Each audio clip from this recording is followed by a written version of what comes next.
Hello friends, Bangalore Thattukada പുതിയൊരു വീഡിയോയിലേക്ക് എല്ലാവർക്കും സ്വാഗതം. മുരിങ്ങക്കായ കൊണ്ട് പല രീതിയിലുള്ള വിഭവങ്ങൾ നമ്മൾ കഴിച്ചിട്ടുണ്ടാവും. അതായത് മുരിങ്ങക്കായ കൊണ്ട് കറി വെച്ചിട്ടുണ്ടാവും, മുരിങ്ങക്കായ പരിപ്പോട്ട്, മുരിങ്ങക്കായ ചക്കക്കുരു, അങ്ങനെ പല രീതിയിൽ നമ്മൾ മുരിങ്ങക്കായ കൊണ്ട് നമ്മൾ കറികളും അങ്ങനെയുള്ള മറ്റുള്ള ഓരോരോ വിഭവങ്ങളായിട്ടുണ്ടാവും. നമ്മൾ ഇന്ന് ഉണ്ടാക്കാൻ പോകുന്നത് ഇവിടെ മുരിങ്ങക്കായ കൊണ്ടൊരു ഫ്രൈ ആണ്. അതായത് സാധാരണ മീനൊക്കെ മത്സ്യമൊക്കെ ഫ്രൈ ചെയ്തെടുക്കുന്നത് പോലെ ചോറിന് കഴിക്കാൻ പറ്റിയ മത്സ്യത്തിന് പകരം ചോറിന് കൂട്ടാൻ കഴിക്കാൻ പറ്റിയ ഒരു ഫ്രൈ, മുരിങ്ങക്കായ കൊണ്ടുള്ള ഫ്രൈ. അപ്പോൾ അതെങ്ങനെ ഉണ്ടാക്കാൻ നോക്കാം. മുരിങ്ങക്കായ് ഫ്രൈക്കായിട്ട് ഞാനൊരു പാത്രം ഇപ്പം സ്റ്റൗവിൽ വെച്ചിട്ടുണ്ട്. അപ്പോൾ അതിലേക്ക് ഞാനിപ്പോൾ മുറിച്ച് വെച്ച മുരിങ്ങക്കായ് ഞാൻ ഈ ഒരു വലുപ്പത്തിലാണ് ഇപ്പോൾ മുറിച്ചെടുത്തത്. നിങ്ങൾ കണ്ടാൽ മനസ്സിലാവും, ഈ ഒരു വലുപ്പത്തിലാണ് ഇപ്പോൾ മുരിങ്ങക്കായ് മുറിച്ചെടുത്തത്. അത് പകുതിയായിട്ട് മുറിച്ചിട്ടൊന്നുമില്ല. അത് നമുക്കിതിലേക്ക് ഇടാം. ഒപ്പം തന്നെ ഒരു 1/2 സ്പൂണ് മുളക് പൊടി, പിന്നെ ഒരു 1/2 ടീസ്പൂണ് മഞ്ഞൾപ്പൊടി, ഒരു 1/2 ഗ്ലാസ് വെള്ളവും കൂടി ഇതിലേക്ക് ഒഴിക്കാം. എന്നിട്ട് നമുക്കിത് ഉപ്പും കൂടി കൂട്ടിയിട്ട്, ഉപ്പ് ഞാൻ ഒരു 1/4 ടീസ്പൂണ് ഉപ്പ് ഞാൻ ഇടുന്നുണ്ട്. 1/4 സ്പൂൺ ഉപ്പ് ഞാൻ ഇടുന്നുണ്ട്. 1/4 ടീസ്പൂണല്ല, 1/4 സ്പൂൺ ഉപ്പ് ഇട്ട് ഇനി ഒന്ന് മിക്സ് ചെയ്തിട്ട് ഒന്ന് ആ ഉപ്പും ഇതെല്ലാം എല്ലാം ഇതിലും ആകാൻ വേണ്ടിയിട്ട് ഒന്ന് ഞാൻ വെറുതെ മിക്സ് ചെയ്തെടുക്കുന്നുണ്ട്. ആ വെള്ളത്തിലെല്ലാം ചേരാൻ വേണ്ടി, ആ മസാലകളെല്ലാം ചേരാൻ വേണ്ടി ഒന്ന് മിക്സ് ചെയ്തെടുക്കുന്നുണ്ട്. ഓക്കെ, ഇനി നമുക്കിത് സ്റ്റൗ ഒന്ന് ഞാൻ കത്തിക്കട്ടെ. അപ്പം ഞാനിവിടെ സ്റ്റൗ കത്തിച്ചിട്ടുണ്ട്. ഇനി നന്നായിട്ടൊന്ന് വെന്ത് വരണം. ഈ മുരിങ്ങക്കായൻ്റെ ഉള്ളിൽ നിന്ന് നന്നായിട്ട് വേവാൻ വേണ്ടിയിട്ടാണ്. കാരണം നമ്മളിത് ഫ്രൈ ചെയ്തെടുക്കുക, അത് ഡീപ്പ് ഫ്രൈ അല്ല. നമ്മൾ ഈ മീനൊക്കെ നമ്മൾ ഫ്രൈ ചെയ്തെടുക്കില്ലേ, ആ ഒരു ടൈപ്പാണ് ഇത് ഫ്രൈ ചെയ്തെടുക്കുക. അതുകൊണ്ട് ഇതൊന്ന് ഫസ്റ്റ് ഒന്ന് വെന്ത് വരണം. അതിനായിട്ട് സ്റ്റൗ കത്തിച്ച് അതിൽ വെച്ചു. ഇനി നമുക്കിതൊരു അടപ്പുകൊണ്ട് നമുക്കിതൊന്ന് അടച്ചു വെക്കാം. ഇതിപ്പോൾ ഒരു 3 മിനിറ്റോളാണ് നമുക്കിനിയിപ്പോൾ ഇതിൻ്റെ അകത്തുനിന്ന് വെന്ത് വരേണ്ടത്. അപ്പോഴേക്കും ഇത് നന്നായിട്ട് വെന്തോളും. നമുക്ക് ഒരു 3 മിനിറ്റ് നമുക്കൊന്ന് വെയിറ്റ് ചെയ്യാം. ഇത് ഇടയ്ക്കിടയ്ക്കൊന്ന് നോക്കണം, കാരണം കുറച്ച് വെള്ളം നമ്മൾ ഒഴിച്ചിട്ടുള്ളൂ. ഒരു 1/2 ഗ്ലാസ് വെള്ളം മാത്രമേ ഒഴിച്ചിട്ടുള്ളൂ. അതുകൊണ്ട് തന്നെ വെള്ളം വറ്റിപ്പോകാതെ നോക്കണം. നമുക്കൊന്ന് വെറുതെ ഒന്ന് മിക്സ് ചെയ്തൊന്ന് ഇളക്കി കൊടുക്കാം. അല്ലെങ്കിൽ ഒരേ പൊസിഷനിൽ നിന്നാൽ അത് വെള്ളം വറ്റാനും അതെല്ലാം അങ്ങനെ അടിക്ക് പിടിച്ച് പോകാൻ സാധ്യതയുണ്ട്. കൂടുതൽ വെന്ത് അടിഞ്ഞു പോകരുത്. ഈ ഒരു സ്റ്റിക്ക് പോലെ തന്നെ നമുക്ക് കിട്ടണം, എങ്കിൽ മാത്രമേ അത് ഫ്രൈ ചെയ്തെടുക്കാൻ സാധിക്കും.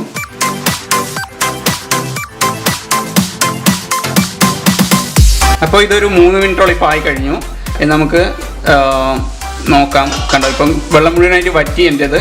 ഇനി നമുക്കിതൊന്ന് വാങ്ങി വെക്കാം, സ്റ്റൗവിൽ നിന്ന് വാങ്ങി വെക്കത്. അപ്പം ഞാനിപ്പോൾ ഇവിടെ ഒരു പ്ലേറ്റ് എടുത്തിട്ടുണ്ട്. അതായത് നമ്മുടെ വേവിച്ച് വെച്ച മുരിങ്ങക്കായ് ഞാൻ ഇതിലേക്ക് ഇട്ടു. ഇനി ഇതിൻ്റെ ഒപ്പം ചെറിയ ഉള്ളി, അതായത് ഉള്ളി ഞാൻ ചതച്ചെടുക്കുകയാണ് ചെയ്തത്. നിങ്ങൾ കണ്ടാൽ മനസ്സിലാവും. ചെറിയ ഉള്ളി ഒരു 25ഓളം ചെറിയ ഉള്ളി ചതച്ചെടുത്തത്, അതും കൂടി ഇതിലേക്ക് ഇട്ടിട്ട് മിക്സ് ചെയ്തെടുക്കണം. അതായത് ഈ മുരിങ്ങക്കായും ചതച്ച ചെറിയ ഉള്ളിയും ഒരു 25ഓളം ചെറിയ ഉള്ളി ഞാൻ എടുത്തിട്ടുണ്ട്. അത് ഇതിലേക്ക് ഇട്ടിട്ട് മിക്സ് ചെയ്തെടുക്കണം. ഒപ്പം തന്നെ ഈ ഉള്ളിക്ക് ആവശ്യമായ ഒരു 2 നുള്ള് മുളക് പൊടി, ഒരു പിഞ്ച് മഞ്ഞൾപ്പൊടി, അതുപോലെ കുറച്ച് ആവശ്യത്തിന് ഉള്ളിയുടെ ആവശ്യത്തിന് അനുസരിച്ചിട്ട് ഉപ്പ്, അതുകൂടി ഞാൻ ഇതിലേക്ക് ആഡ് ചെയ്തിട്ടുണ്ട്. ഇനി നന്നായിട്ടൊന്ന് മിക്സ് ചെയ്തെടുക്കാം. ഫസ്റ്റ് ആ ഉള്ളി ഞാൻ ആദ്യമായിട്ടൊന്ന് മിക്സ് ചെയ്തെടുക്കുന്നുണ്ട്. ഓക്കെ, ഇനി ഒപ്പം മുരിങ്ങക്കായ് കൂടുതൽ പവർ കൊടുത്തിട്ട് അത് പൊടിഞ്ഞു പോകരുത്.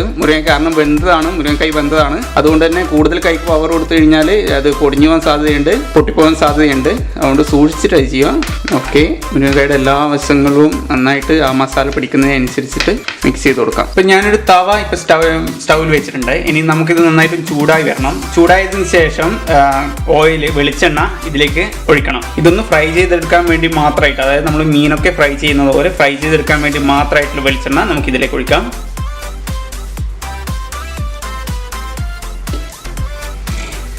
ഇനി അത് എല്ലാ സ്ഥലത്തും ആ വെളിച്ചെണ്ണ ഒന്ന് നമുക്ക് ആക്കി കൊടുക്കാം. ഓക്കെ, ഇപ്പം തവ ഇപ്പം നന്നായി ചൂടായി വന്നിട്ടുണ്ട്. ഇനി ഇതിന് ശേഷം നമ്മൾ ഓൾറെഡി മിക്സ് ചെയ്ത് വെച്ചിരിക്കുന്ന ഈ മുരിങ്ങക്കായും ഉള്ളിയും, അത് ആ ഉള്ളിയുടെ മസാലയോട് കൂടിയിട്ട് തന്നെ ഓരോന്നും നമുക്ക് എടുത്തിട്ട് ഇതിലേക്ക് വെക്കാം. സാധാരണ നമ്മൾ മീനൊക്കെ ഫ്രൈ ചെയ്യുന്ന പോലെ തന്നെ ഈ മുരിങ്ങക്കായ് നന്നായിട്ട് മസാലയിൽ ആക്കി ഇതിലേക്ക് ഓരോന്നോരോന്നായിട്ട് എടുത്ത് വെക്കാം.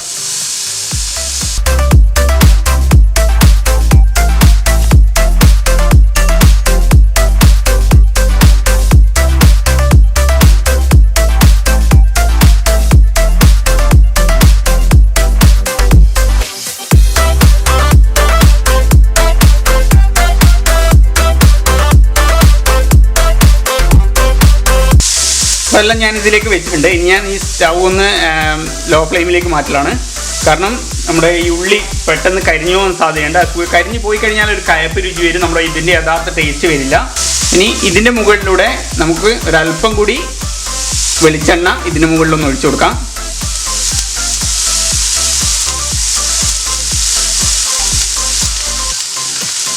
ഇത് നമുക്കിത് ഓരോന്നായിട്ടൊന്നും തിരിച്ചിട്ട് കൊടുക്കാം. കാരണം നമ്മൾ സാധാരണ മീൻ എങ്ങനെയാണോ ഫ്രൈ ചെയ്യുന്നത് ആ ഒരു രീതിയിൽ തന്നെയാണ് നമുക്ക് ചെയ്തെടുക്കേണ്ടത്, പ്രിപ്പയർ ചെയ്തെടുക്കേണ്ടത്.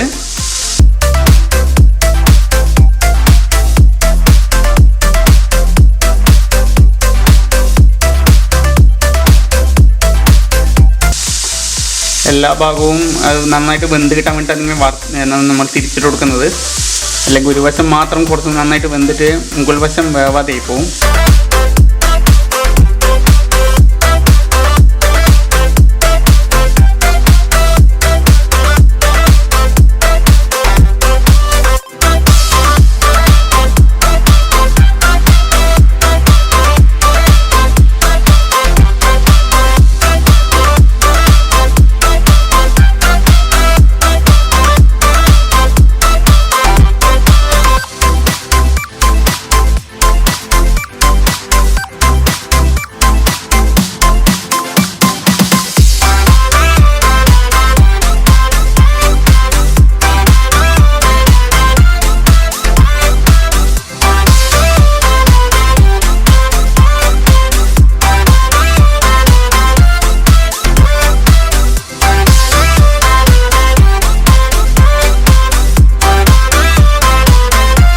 അപ്പം ഞാൻ ഒന്നുകൂടി തിരിച്ചിട്ടിരുന്നു. അതായത് 2 പ്രാവശ്യം ഞാൻ ഇങ്ങനെ തിരിച്ചിട്ടു. ഇതെല്ലാം വേവാത്ത വശങ്ങൾ നോക്കിയിട്ട് അതിനനുസരിച്ച് ഞാൻ തിരിച്ചിട്ടിരുന്നു. ഇനിയിപ്പോൾ ഞാൻ സ്റ്റൗ ഓഫ് ചെയ്യലാണ്. നമ്മളിത് ഏകദേശം റെഡി ആയിട്ട് വെന്ത് വന്നിട്ടുണ്ട്. ഓൾറെഡി നമ്മൾ വേവിച്ചതാണ്, എന്നിട്ട് ഫ്രൈ ചെയ്ത് വന്നിട്ടുണ്ട്. ഇനി ഇതിൻ്റെ അതായത് ഈ പാനിൻ്റെ ആ ചൂട് കൊണ്ട് തന്നെ, തവയുടെ ചൂട് കൊണ്ട് തന്നെ ഇനി ബാക്കിയുള്ളതും കൂടി കുറച്ചും കൂടി നന്നായിട്ട് വെന്ത് വരും. അപ്പോൾ നമുക്കിതൊന്ന് ഞാനിപ്പോൾ സ്റ്റൗ ഓഫ് ചെയ്യലാണ്. ഓക്കെ, ഇനി ഇതിൻ്റെ ചൂട്, ഈ തവയുടെ ചൂടിൽ തന്നെ ഇനി കുറച്ചും കൂടി നന്നായിട്ട് വെന്ത് വന്നു. ആ ഉള്ളിയെല്ലാം കുറച്ചും കൂടി നന്നായിട്ട് ഓയിലിൻ്റെ അകത്ത് നന്നായിട്ട് ഫ്രൈ ചെയ്ത് വന്നുള്ളൂ.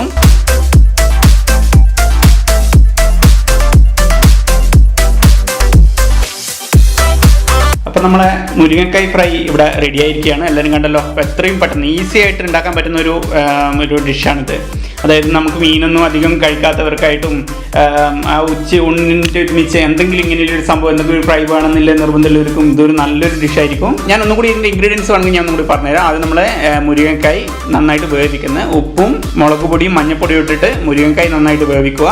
അതിനുശേഷം ചതച്ച് വെച്ച ചെറിയ ഉള്ളി ഇതിൻ്റെ ഒരുമിച്ച് മിക്സാക്കി അതിന് ഒരുമിച്ചും കുറച്ച് ഉപ്പും മഞ്ഞപ്പൊടിയും മുളക് പൊടിയും ഇട്ട് നന്നായിട്ട് മിക്സ് ചെയ്യുക. അതിനുശേഷം അത് പാനിൽ നമ്മളൊന്ന് ഫ്രൈ ചെയ്തെടുക്കുന്നത്. സാധാരണ മീനൊക്കെ ഫ്രൈ ചെയ്യുന്ന പോലെ ഓയിൽ ആക്കിയിട്ട് നമ്മൾ ഫ്രൈ ചെയ്തെടുക്കുന്നത്. അപ്പം എല്ലാവർക്കും മനസ്സിലായി തോന്നുന്നു. അതുപോലെ ഈ വീഡിയോ ഇഷ്ടപ്പെട്ടെന്ന് തോന്നുന്നു. വീഡിയോ ഇഷ്ടപ്പെട്ട് കഴിഞ്ഞാൽ എല്ലാവരും ലൈക്ക് ചെയ്യുക. അതുപോലെ തന്നെ ഈ ചാനൽ സബ്സ്ക്രൈബ് ചെയ്യാൻ മറക്കാതിരിക്കുക. ഇനിയും പുതിയ പുതിയ വീഡിയോസുകൾ കാണാനായിട്ട് അത് തൊട്ടടുത്തുള്ള ബെൽ ബട്ടൺ കൂടി നിങ്ങളൊന്ന് അമർത്തുക. അപ്പം നമുക്കിനി അടുത്ത പ്രാവശ്യം പുതിയൊരു ഷോ ആയിട്ട് പുതിയൊരു വിഭവമായിട്ട് നമുക്ക് അടുത്ത പ്രാവശ്യം കാണാം. അതുവരെ ബൈ.